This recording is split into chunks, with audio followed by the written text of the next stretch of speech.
Again, a warm welcome to everyone who's joined us so far. We're just giving a couple of minutes to every registrant to actually be able to join in, as we're right on the hour there. So give us a couple of minutes, and we will kick off this webinar. Whilst we're waiting, just to remind everyone that this is recorded, and so we will share the recording in the next few days after.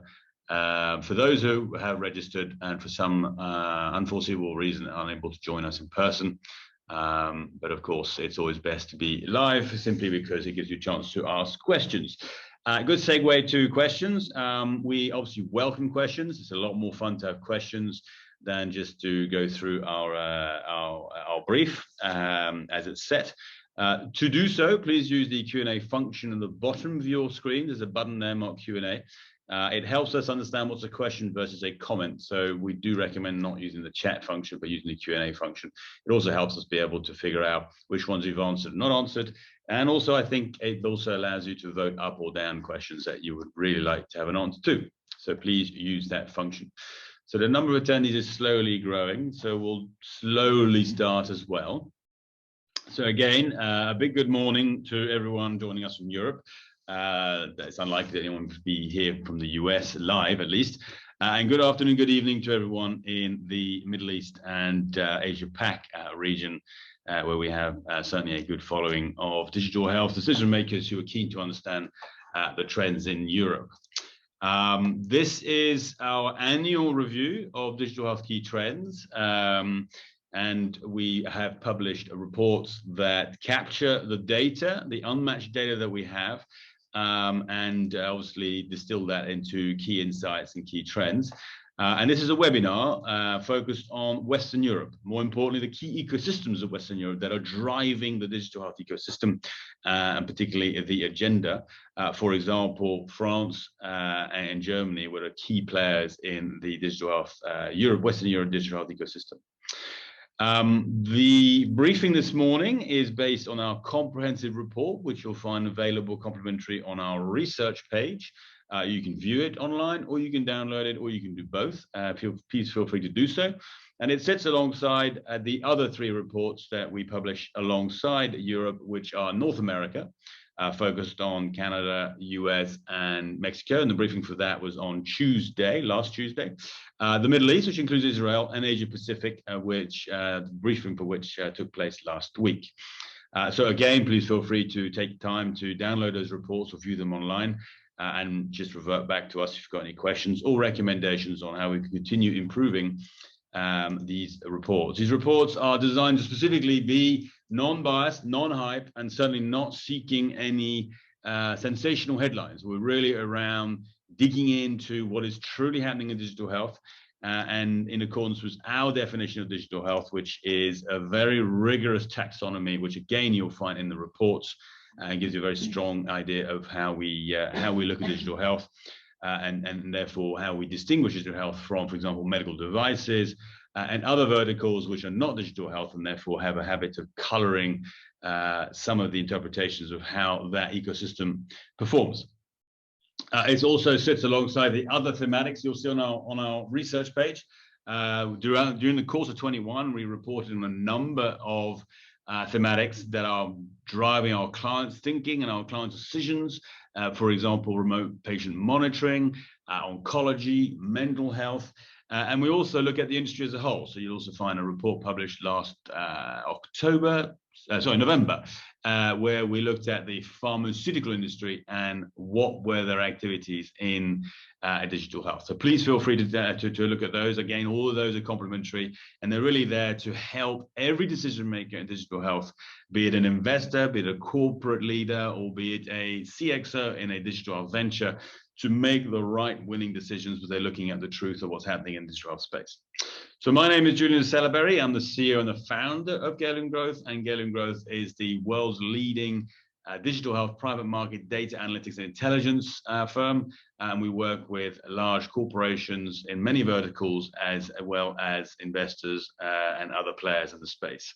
Our agenda this morning is roughly speaking, a 30-minute presentation looking at the key trends and the insights, and we'll leave some space for Q&A at the end. We look forward to your questions. In relation to questions, please use the Q&A functions. Don't be shy, ask the questions. If we don't know the answer, we'll let you know and we'll revert back with an answer. But if we know the answer, we will try and address it today live. So just a reminder, the topic this morning is a briefing on the key trends for digital health in the Western Europe key ecosystems for the whole of 2021. And to do so, I'd like to introduce Sarah Schmachtenberg, who is in the Galen Grove team sitting in Europe and is accountable for our research and analytics in Europe and in the US, and is the key contributor and architect of this report, and therefore the best person to take you through the key insights and key trends. So thank you very much for your time, and Sarah, over to you. Thank you, Julian. It's a pleasure to be here this morning, coming from sitting in Basel and giving you an overview of the European digital health ecosystem and what happened in 2021. Now, before we start, just Julian mentioned in brief, to get into a little bit more detail, the scope of our analysis here. Galen Growth focuses on digital health and only on digital health. So we look at the venture ecosystem. Ventures are startups that were incorporated after 2002 and that are private. They're not on a stock market. They haven't been acquired by other larger corporations. They're an independent private venture. So that's what you'll find in our research. And once we get into the report a little bit, you're going to see our taxonomy is focused on digital health, and we have that rigorous taxonomy that you can also find in the report defining what is digital health for us. Digital health is not a medical device that is not connected. It has to be connected. It has to have data. It has to be focused on digital. Great. So let's look at 2021. Across the world, across the globe, 2021 was a fantastic year for digital health. I think we all know that by now. You've seen the headlines, but what exactly are those headlines in Europe? First of all, we had the confidence rebuild of the investors in Europe. That building started in the second half of 2020 and gained momentum in 2021. So you'll see the dark blue bar on the venture funding graph that's in front of you did jump from the weaker year in 2020 and again regaining confidence in 2021. It's fantastic. But as we get into the report, you'll see the details of that are actually very interesting because on the first page we showed the number of deals stayed the same, but the total deal value increased, which we'll discuss a little bit more when we get there. Another headline really in Europe, the top 5 clusters, right? The digital health venture ecosystem and the ventures that are getting that funding, those stayed the same. Europe remains focused a lot on research, right? There's a very detailed research focus on the digital health ventures. And with that then comes one of the key therapeutic focus areas has remained oncology, whereas a lot of the world, and actually for the first half of 2021, we saw that shifted a bit to mental health, but for the end of 2021, that came back to oncology in Europe. Of course, headlines, Zika celebrated their 1-year anniversary back in the fall of 2021, and we can look a little bit into that regulatory scene when we get there. Okay, so jumping into the report, let's look at the details. As mentioned, $4.66 billion of venture funding, up 2.9x year on year from 2020. But as you saw before, that was really a recovery from 2019 after a very weak year in 2020. The number of deals, however, stayed more or less the same. So that means the deal value, of course, the amount of funding per deal increased significantly. The funding is still very much 50% of the funding is going to ventures in the United Kingdom. Sweden had a very strong year with the very advanced funding rounds of the venture creed. So you'll see that in the telemedicine section, those very large funding rounds going to ventures in Sweden. Overall, the total funding, all of the countries increased funding with the exception of Denmark, which did decrease, starting at a small amount of funding in Denmark actually did decrease in 2021. The European ecosystem on a global scale accounts for 26% of the global ventures. So nearly a third of the global ventures do have their headquarters in Europe, making it a very substantial player on the global market and one of the 3 top global regions when it comes to digital health innovation. The volume of ventures continues to increase in Europe, which is bringing new ideas, fresh pipeline, a very strong pipeline into the European ecosystem. With a 6% CAGR, 5-year CAGR, we do expect that to increase when we get into 2022, because ventures that are incorporated in 2021, they will only start becoming visible once they begin collecting or begin announcing partnerships and begin to announce mostly seed rounds, Series A funding rounds. In Europe, we do have the advantage we can capture ventures oftentimes when they get government grants. So that's an advantage in Europe. But there's a strong growth of ventures in Europe, which, as I mentioned, leads to a very strong pipeline. Typically, ventures in Europe have been a bit slower as far as venture funding if you compare to, for example, the United States. And that's what you see here. The venture incorporation year, you have ventures that were incorporated before 2012 on the far left, whereas the newly incorporated ventures in 2021. And if you go back and look at ventures that are at least 5 years old, then you can expect about 25% of those ventures that are at least 6 years old have reached their Series A funding. So that's certainly something that's a bit slower than more mature ecosystems, but is also quite typical of Europe in that the European ventures tend to get more funding from government, from public sources. There's a richer source of grant funding for European ventures, and therefore they tend to reach the Series A or go for the Series A funding rounds a bit later than many of the other ventures globally. We mentioned before the German DIGA system, as anyone who knows the European digital health venture ecosystem is familiar with. It was very interesting to follow the development of ventures with DIGAs and to follow that system throughout 2021 as it reached its first year anniversary. There was quite a bit of hype around the DIGAs, which has now gone down slightly.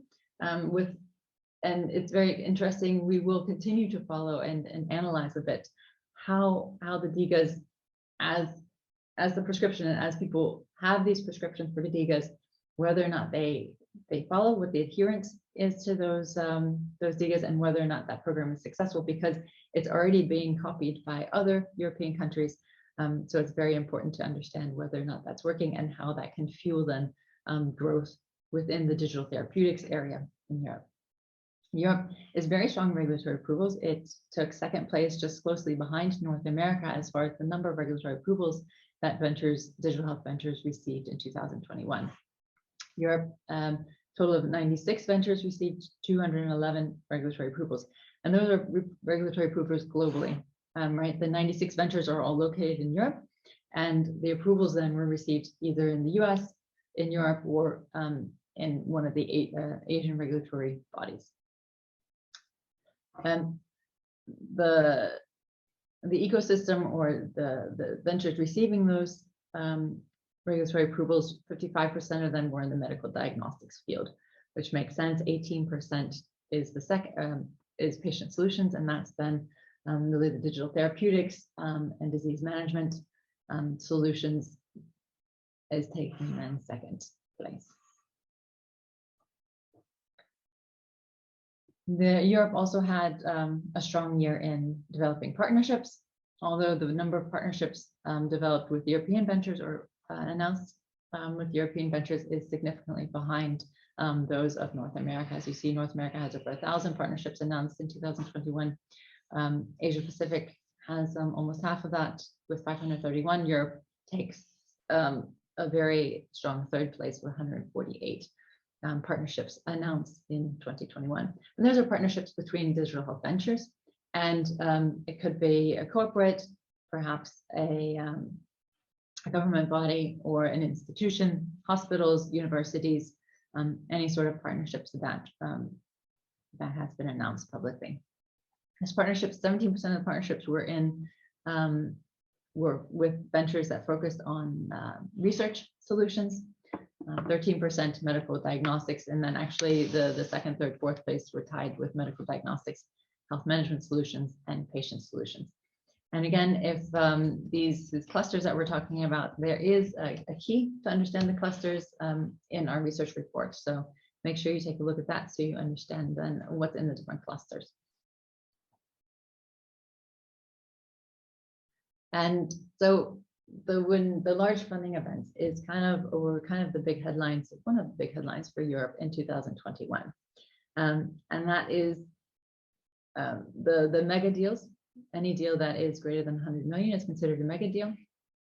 And those really broke through in Europe in 2021. There were a total of, there were an increase in mega deals significantly from 2020.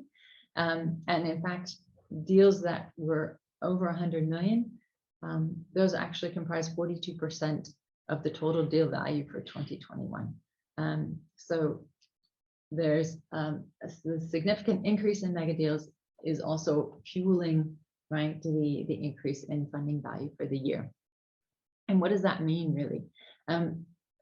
The later funding stages tend to have or require more funding. As a company grows, it needs more, it needs a larger amount of funding as it goes.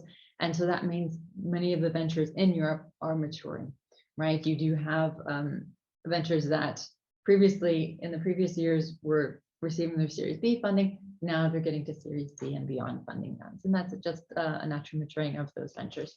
And also, when you talk about maturing, then you start to get into the exit events, right? And so with 20 M&As in 2021, it's beginning to have then the ventures maturing and being acquired, and that digital health space is then having solutions that are more complete.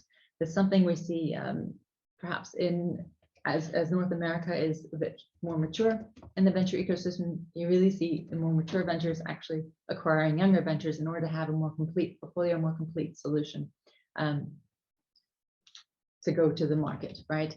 Europe isn't quite there yet, but with 20 M&As for the year, we're beginning to see signs of this acquisition activity. And for ventures actually announced their IPOs in 2021, and Europe saw their first 3 SPACs in the digital health space. One being one in Sweden, one a UK venture, Benevolent AI going for a SPAC on the Amsterdam stock market, and then of course Babylon Health with a SPAC in New York.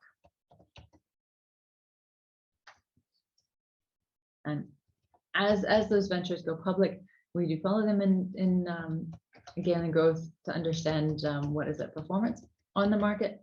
And there's a big difference what you see in the top 10 digital health ventures and the bottom 10 digital health ventures. Overall in Europe, the median for venture performance once it's gone once it's on the stock market was at -8% for the year. So those were following then the stock market price in January and comparing it to the price in December. The median performance was -8%. The top 10 ventures then performed at 116%, whereas the bottom 10 were at -81. Right, with one event really representing the largest stock gain, and then Brighter having a much weaker performance in 2021, actually becoming then the lowest performing stock on the market.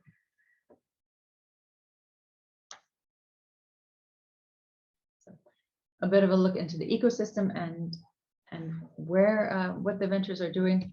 Now, quickly jumping into the investment insight in detail.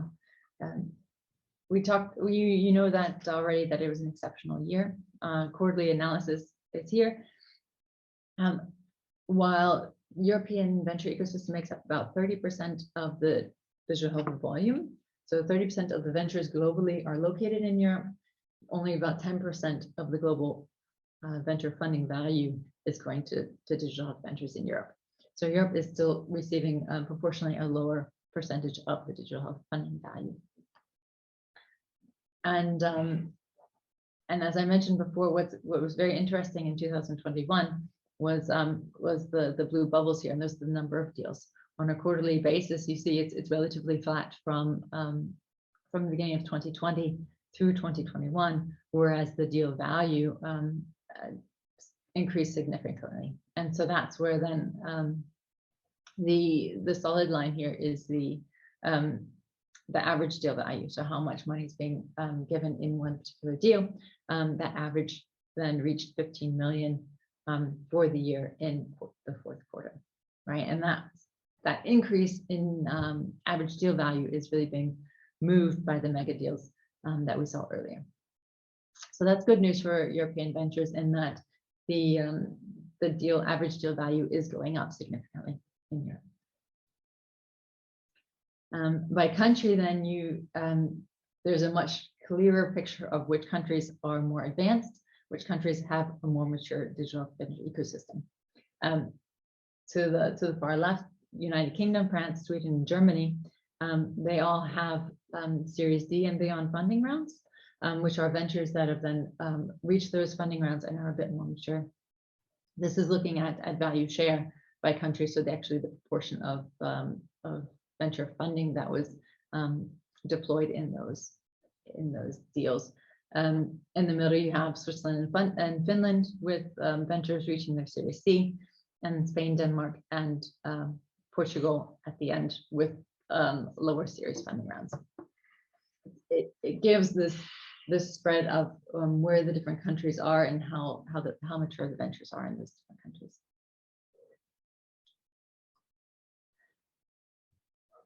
Okay, we talked about the digital health taxonomy, and there's where you see a bit of a difference in Europe from the global digital health ecosystem, which is great.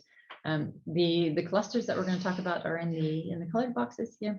In particular, looking at the research cluster, the dark purple research cluster includes ventures focused on clinical trials, drug discovery, genomics-related research, and next generation sequencing. Excuse me. And that research cluster, it took second place last year. This year jumped into first place, and collected about 25% of the venture funding this year. That was topped by Exscientia with a $300 million Series D1. They had several funding rounds in 2021. So that's what really propelled the research cluster to the top. What you see is you don't see much of a mix in Europe. The top 5 clusters remain the top 5. Telemedicine taking second place. Those were propelled by the Swedish venture CRE, patient solutions, wellness, and insurtech. We'll take a deep dive into research in just a minute to look at that deeper. And that was the look by funding value. Of course, if we look at the number of ventures in research, wellness still captures the top spot as far as the number of digital health ventures in Europe. Although wellness does not come into the top 3, wellness for 2021 took 4th spot, but they do have the largest volume of ventures. Second largest volume of ventures is patient solutions, and the third being health management solutions.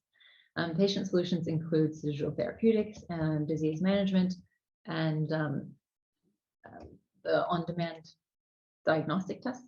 Health management solutions is focused on the IT solutions, and those are really the IT solutions that are required to bring digital health into the hospitals, into the HCP offices.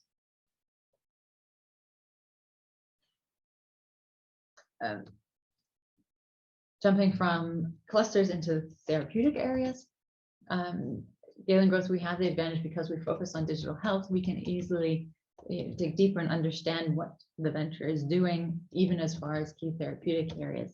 And there we did see some changes in 2021 compared to 2020. Oncology took the top spot in Europe with 32% of the funding. Neurology was also in the top, was the number 2 therapeutic focus area, even receiving over $1 billion in funding. And what the pie chart on the left is showing is, in addition, is that only 32% of the ventures in Europe are disease agnostic, or not focused on one therapeutic focus area, which is actually a small percentage compared to the global average that we see. So many more ventures in Europe are focused in on one particular therapeutic focus area. The mental health took the number 1 spot in 2020, but fell to number 3. Cardiovascular diseases and diabetes then rounded out the top 5.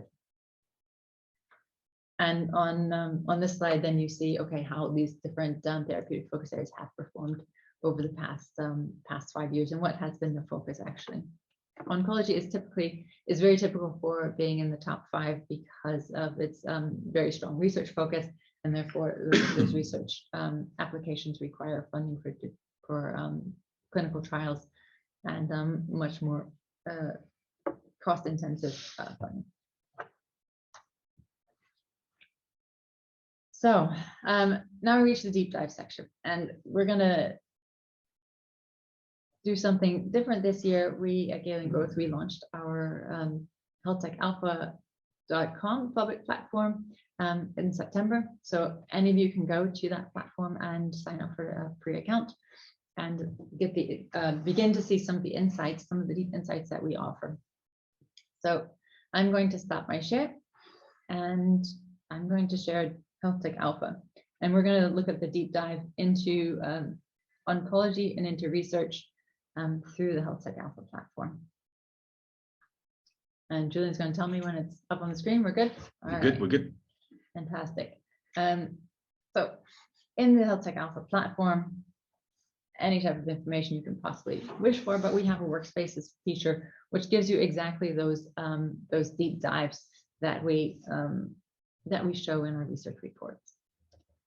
Right, and the workspace then focuses only on private ventures, because I've told it only private ventures that have solutions in research and are located in Europe.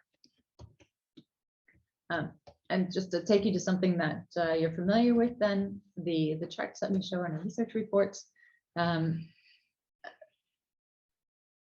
here. So research in Europe, the growth of ventures in research in 2021 remained at a 5-year CAGR of about 10%, which is a fantastic growth rate, indicating again a very healthy pipeline, and that we will see more from research in Europe in the future, which is good.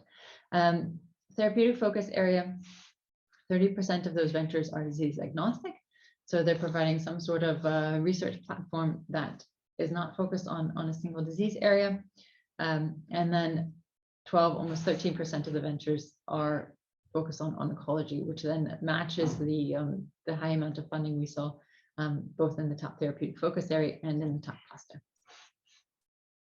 Neurology took the 2nd spot, and cardiovascular diseases the 3rd.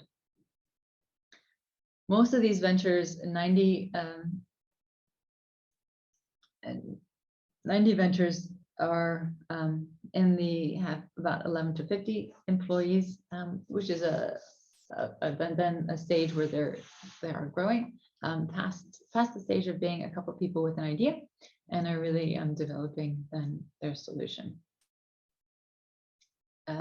Geographically focused, the most ventures then are located in the United Kingdom, with Germany and Switzerland taking the second and third spots.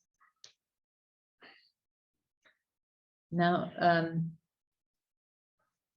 that's what the ventures about where they're located and what they're doing. Funding wise, what you see is 2020 was a very weak year for ventures focused on research, and then the 2021 jump as far as the total funding raised, whereas the number of deals decreased.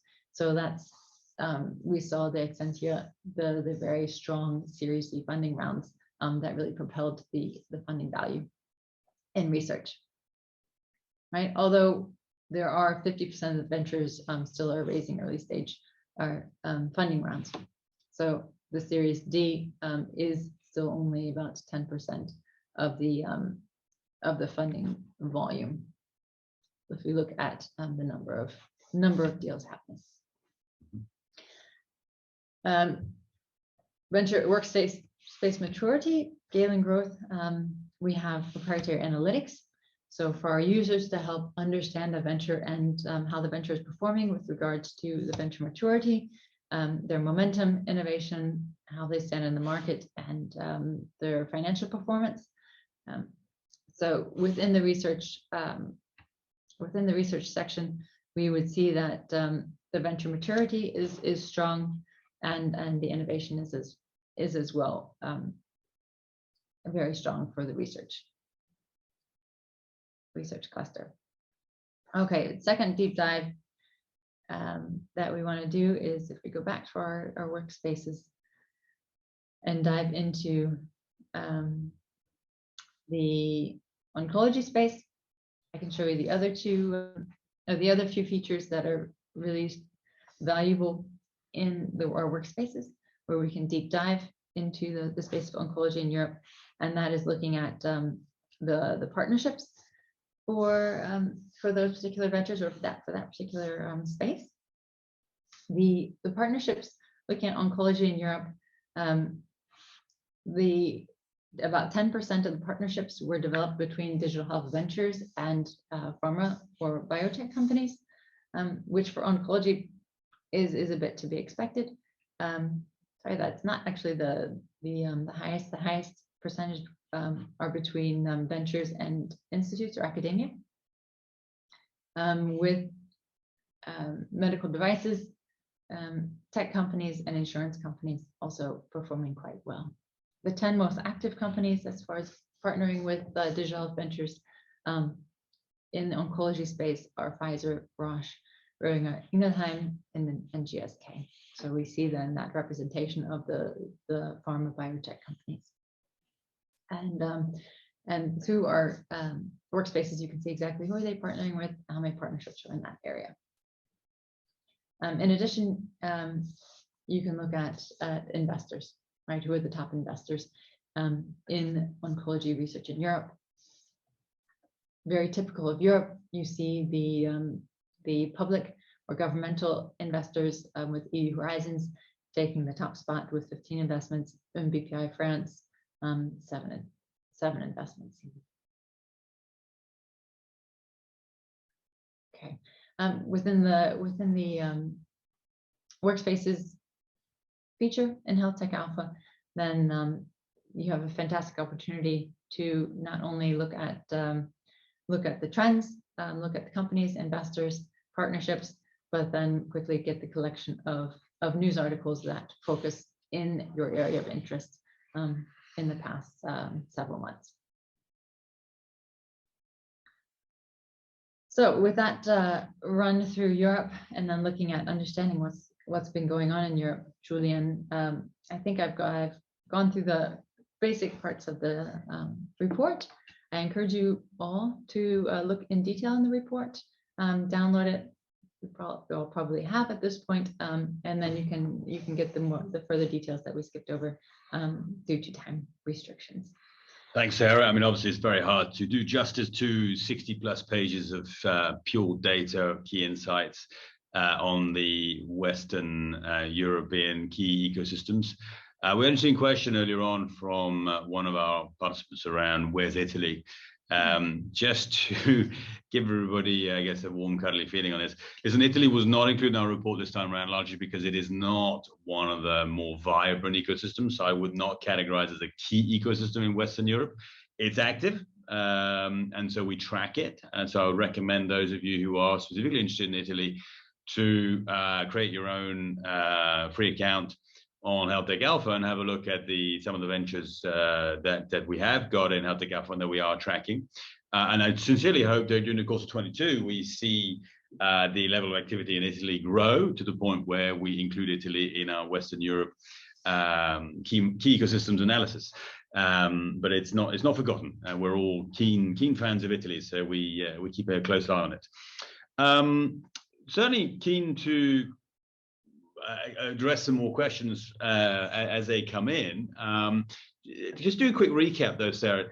If we look at the US, which is the more often benchmark for digital health, obviously significant funding in the US, as in multiples of what we saw in Europe, despite Europe's fantastic growth in funding over the past 12 months. What would you say are the key notable differences? And I don't mean funding. You know, we've done funding to death. Everybody does funding to death. Really digging into the important parts around regulatory, around therapeutic areas, around, you know, the key categories in digital health. What would you say are some of the more noteworthy differences between the US and Europe? There are very different ecosystems in the US and Europe, and really because of that, if you tune in on that top cluster, research being the top cluster in Europe, that gives you some insights. Europe tends to be research focused, and they're not afraid to go for the heavily regulated areas, right? That's why you saw Europe has the top, has the highest number of ventures getting regulatory approvals in 2021, right? They're really not shy of that, and I think they've really taken also the lead, looking at the DIGA system, right? Jumping into, okay, let's make sure that these heavily regulatory focused areas are addressed properly within digital health and have a pathway. So that's a big difference between the US and Europe, and as well when you look at the therapeutic focus areas, right? Oncology taking the top spot, whereas it's mental health in Europe, in the US. So it's very much research focused. And as well, the ventures are maturing. They're still haven't received the funding. They're not as mature as the US ventures, but we're closing that gap very quickly in Europe. Cool. I mean, let's touch a little bit on regulatory and reimbursement. I know you touched on it in your initial briefing.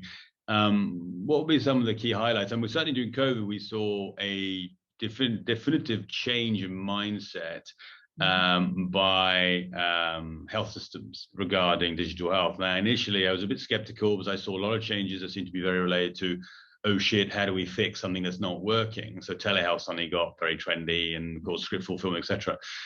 But I think we're seeing in Europe versus, say, Asia Pacific, for example, some more sustainable, some more tangible changes. What are some of the things that we've seen in the whole regulatory reimbursement side in Europe over the past 12 months, geographically, for example? Well, with the DIGA system, the DIGA fast track going online in 2020, at the end of 2020, you had that sustainable pathway and really that reimbursement scheme. And that's being now copied very much by France. Belgium as well has their own reimbursement system and the way of finalizing that reimbursement system.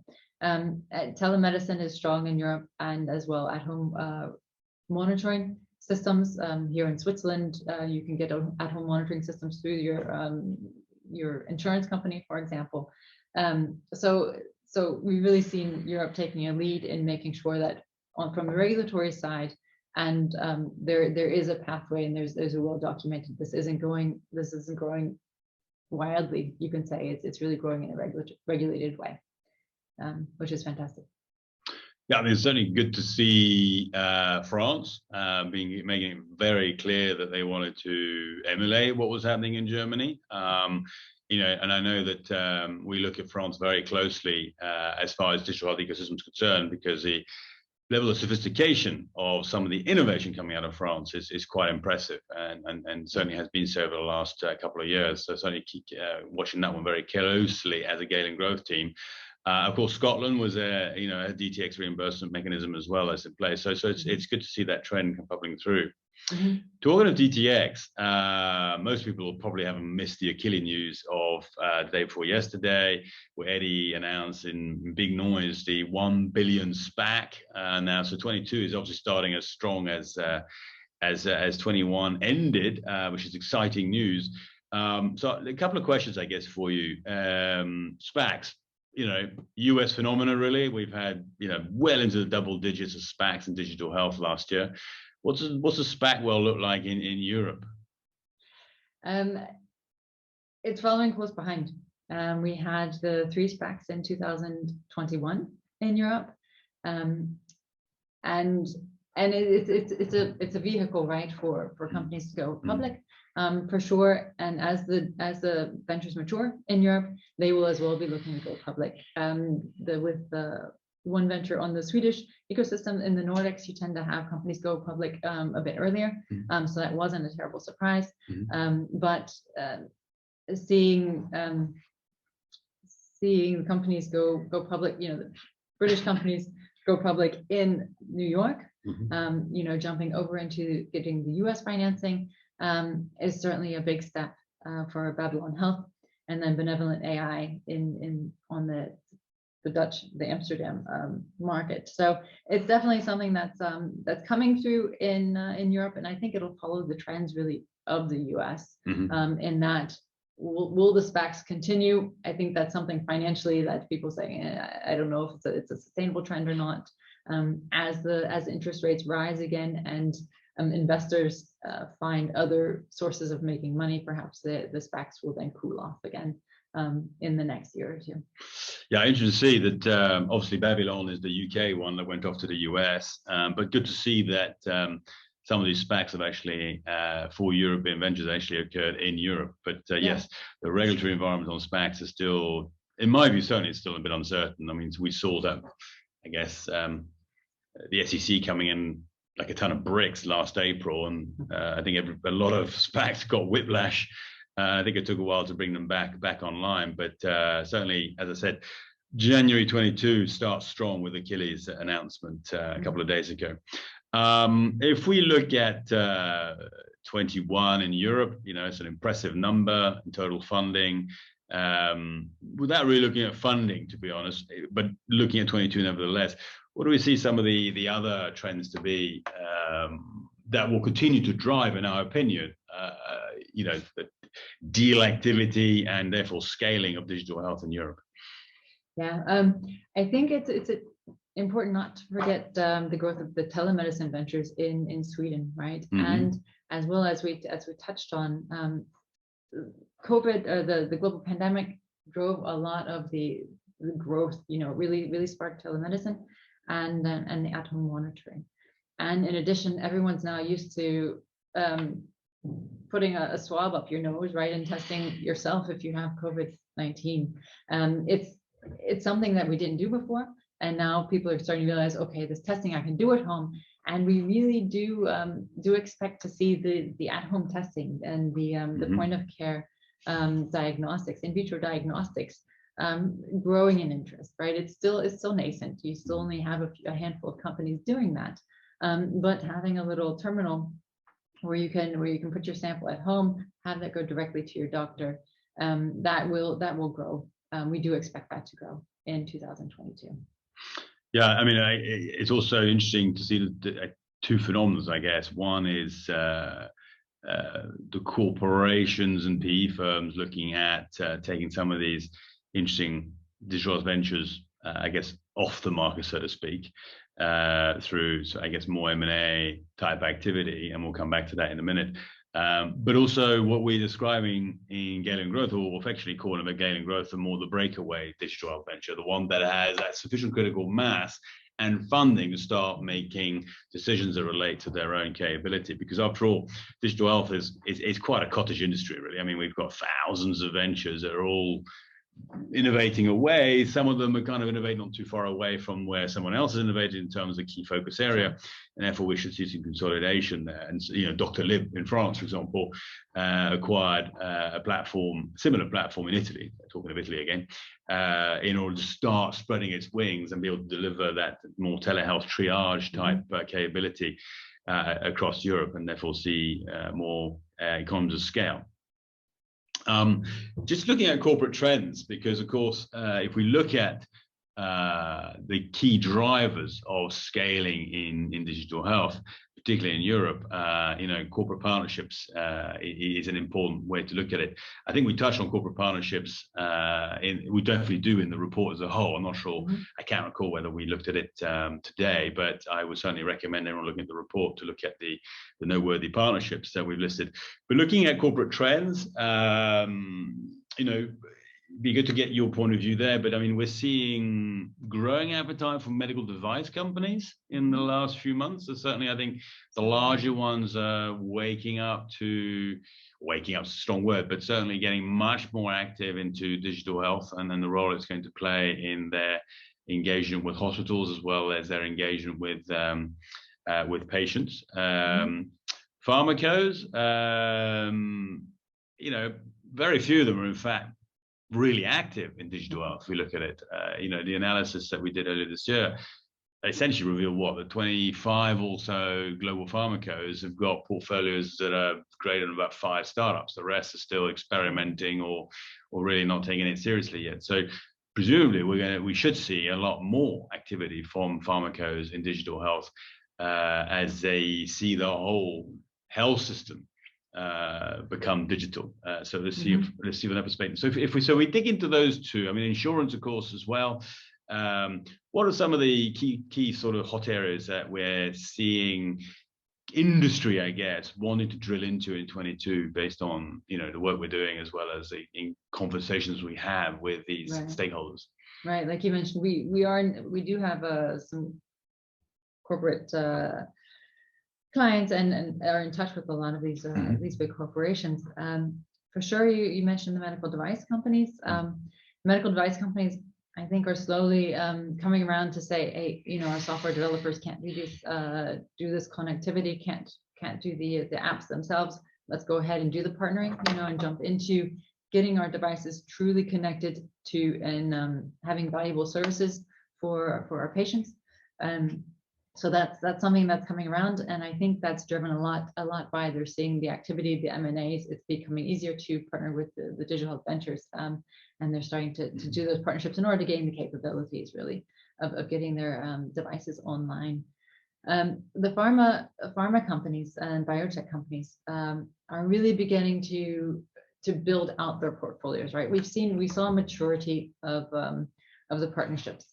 They've played a lot with the partnerships over the past 3 years, understanding what can a digital health venture do for them. And now it's really getting serious and saying, okay, we need to incorporate this in our business, not just in our PR campaigns. And so not only are they focusing now on the disease management and having some sort of helping the patient with their adherence, but they're broadening the portfolio and digging deeply into the research section, including remote clinical trials. Right, and we see a lot of activity there into how can we really use digital, how can we tap into big data to improve our research teams. So we expect to see there a lot more news, a lot more partnerships being announced. A lot of those partnerships don't get announced because they're not as publicly viewable as the ones with the patient the patient apps. But we hope to see more of those in the future in 2022. Absolutely. Very exciting as well, because there's some fantastic innovation in Europe. It's certainly the key markets we've looked at today in the whole world of decentralized clinical trials, but more importantly, I think also the drug discovery. So the whole R side of R&D is very exciting here. A couple of other areas I think come to mind. I think you mentioned it, certainly worth reiterating. Home diagnostics, I think, is starting to become a reality, and certainly I think COVID has helped the reality of adoption at a patient or consumer level, and therefore how do we see that growing forwards. And so I know that we at Galen Growth will take a much closer look at that over the next few months, and seeing what innovation is coming out of Europe, for example. Remote patient monitoring remains close to a lot of pharmaco and medical device companies' hearts. From a platform perspective, I think we mentioned it around M&A and exits, but what's your point of view around this whole move towards integrated solutions? In other words, being able to provide a better value proposition to patients or HCPs, and the role that's potentially playing in the whole scaling argument. Well, it's funny because when we came out with our Pharma Innovation Index and looking at pharma partnerships, I was at a few conferences last year, and the question really came up: who's driving this platform? Who's really going to be putting together the solution, the digital health solution for the patient? And we see in the North American market, the digital health ventures taking that over, right? The more mature ventures actually gobbling up the smaller ventures to expand their portfolios, right? To really give that end-to-end solution to the patients.